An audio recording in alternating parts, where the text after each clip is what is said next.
Hello all students, in this video we shall continue our grammar topic tenses और आज हम past perfect tense है उसके बारे में समझेंगे।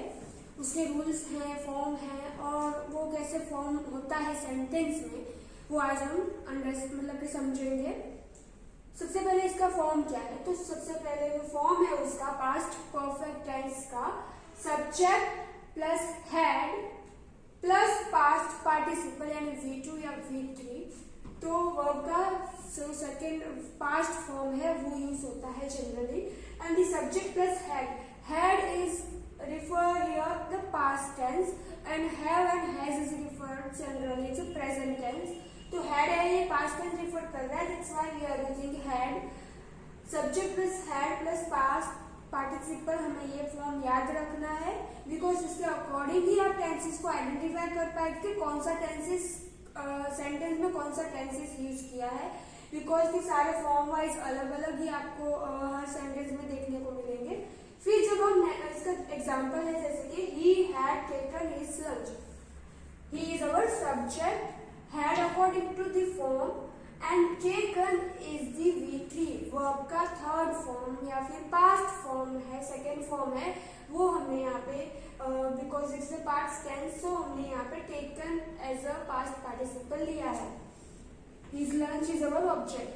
तो हमारा जो सेंटेंस है बिल्कुल इसी फॉर्म के अकॉर्डिंग है। आपको जहाँ भी ऐसा कोई सेंटेंस दिखता है देन यू आर श्योर कि ये पास्ट परफेक्ट टेंस है।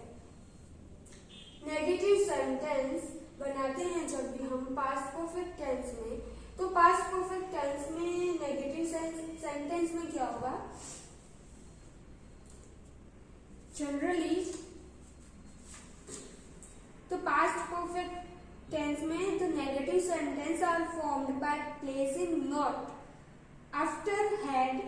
The constructed form is hadn't, मतलब इसका शॉर्ट फॉर्म कंस्ट्रक्टेड फॉर्म है हैजंट, आप शॉर्ट फॉर्म में लिख सकते हो। एंड द नॉट वो हमेशा जब हैड के पीछे लगेगा, हैड के बाद में, after the had. So whenever we are structured the negative sentence we are using not after the had. अब हम इंट्रोगेटिव सेंटेंस देखते हैं। तो इंट्रोगेटिव सेंटेंस में जनरली हम क्वेश्चन जो है सेंटेंस बनाते हैं, तो उसमें क्या है कि the interrogative sentence are formed by using had before the subject।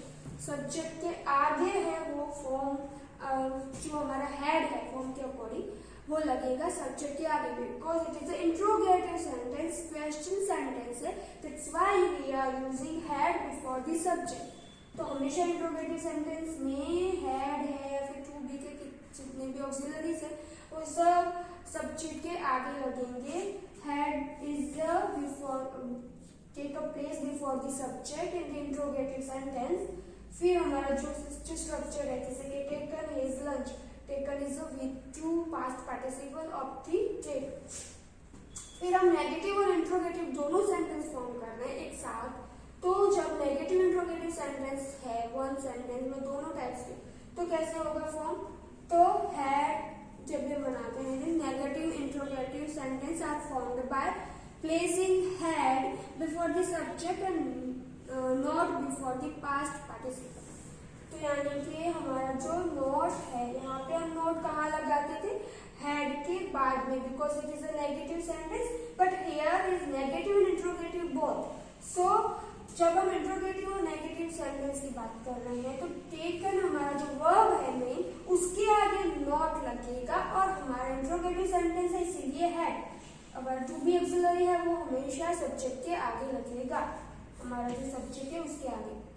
तो हमारे जो स्ट्रक्चर है तीनों आपको याद रखने हैं, कैसे इसका स्ट्रक्चर बनता है, कैसे कौन सा जो फॉर्म है according to the past perfect tense के अकॉर्डिंग चेंज होता है। फिर इसके यूजेस हैं। तो सबसे पहला यूज है for an action that had been completed before another action began in the past, यानी तो कोई ऐसा एक्शन जो कंप्लीट हो चुका है, दूसरे जो एक्शन है वो उसके शुरू होने से पहले, तब हम past present tense past perfect tense का यूज करते हैं। यहाँ पे एग्जांपल है जैसे I had done my work before he come. तो यहाँ पे दो सेंटेंस को मिक्स में किया गया है। I had done my work before he come. The guest had already left when she reached there. यहाँ पे आप स्ट्रक्चर देख सकते हो। The guest is our subject, had according to the form, already left is our V2 past participle, and when she reached there it's our object, and the second action which is the start the begin, और पर उससे पहले जो action था वो खत्म हो चुका है। मैंने अभी ये किया और फिर ये शुरू हुआ। इसको जब हम दिखाते हैं, एक्सप्रेस करते हैं, there we are use past perfect tense. अब सेकंड जिसका यूज है to describe an action taking place before a particular time in the past. कोई भी पर्टिकुलर टाइम है उसमें अगर कोई एक्शन मतलब कि शुरू होता है, टेक प्लेस रहता है, तो तब भी हम यूज करते हैं इसका पास्ट परफेक्ट टेंस का। Then by 2 PM all the students had left the school. By 6 AM he had left the Delhi. देखिए अब यहाँ पे स्ट्रक्चर सेम ही है, बस हमने इसमें टाइम डाला है अलग से। He had left for Delhi. It's according to the above form. Because there is a fixed time, तो हमने इसमें टाइम दिखाया है कि इस टाइम पे ये हुआ था।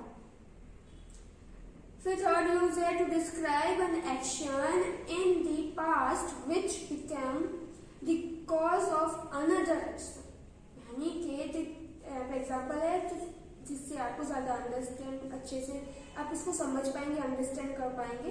The child was crying because the father had beaten him. यानी कि कोई एक्शन दूसरे एक्शन पे जो है डिपेंड है, तो अभी हम यूज कर रहे हैं इन द पास्ट। कोई एक्शन दूसरे का रिजल्ट भी है या फिर डिपेंडेंट है, तो भी हम यूज करते हैं the past perfect tense. Sonu was weeping because he had lost his bag. तो इसमें आपको ये याद रखना है कि फर्स्ट जो हमारा एक्शन है वो हमारे फॉर्म के अकॉर्डिंग आएगा, या सेकंड एक्शन है वो हमारे फॉर्म के अकॉर्डिंग आएगा। तो जब भी हम ऐसा कोई एक्शन डिस्क्राइब कर रहे हैं जो दूसरे एक्शन के अकॉर्डिंग है, तब हम हमेशा हमारा जो स्ट्रक्चर होगा सेंटेंस का वो बाद में आएगा। फॉर्म है फर्स्ट जो सेंटेंस है उसमें नहीं, बट सेकंड सेंटेंस में यूज होगा। जैसे कि यहाँ पे यूज हुआ है the child was crying. This is not our past perfect tense, but इसके बाद जो है because the father had beated him, it's our form, it's our past present tense. To describe an action in the past using the time adverbial such as already, since, before, etcetera. अब already, since, before adverbials जो है वो सारे use होते हैं जब उनको use करके पास्ट टाइम पे हम यूज करके करते हैं जो भी डिस्क्राइब या फिर एक्सप्रेस सेंटेंस को, तब हम पास्ट प्रेजेंट टेंस का यूज करते हैं। जैसे कि he had already left for Ludhiana, they had not met each other before, she had not come here since 1960.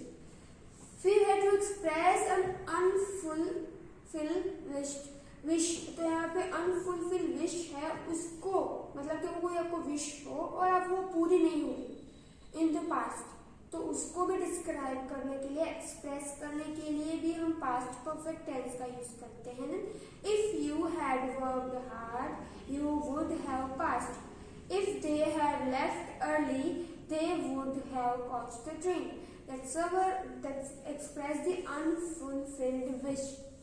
अब हमारा जो टॉपिक है पास्ट परफेक्ट टेंस यहीं पे खत्म होता है। इसके सारे यूजेस एंड एग्जांपल्स, आपको इसके अलग अलग और एग्जांपल है वो ढूंढने हैं, एक्सरसाइजेज हैं वो ग्रामर बुक में लिखनी है और उसको सॉल्व करना है, आइडेंटिफाई करना है कि ये पास्ट परफेक्ट टेंस में डिफरेंट टाइप्स के जो है नेगेटिव है, इंट्रोगेटिव और नेगेटिव सेंटेंस है, तो वो किस तरह से फॉर्म होते हैं जनरली, फिर उसके यूजेस के अकॉर्डिंग कैसे अलग अलग सेंटेंस बनते हैं, एंड उसके अकॉर्डिंग आप कितने एग्जाम्पल है उन्हें आइडेंटिफाई कर पाते हो। तो आप सारे एग्जाम्पल ढूंढिए, लिखिए आपकी बुक में और एक्सरसाइज भी कीजिए जिससे आपको ये ज्यादा क्लियर हो जाए। और आगे का जो टॉपिक है हम नेक्स्ट वीडियो में पढ़ेंगे। तब तक के लिए have a nice day, thank you and take care.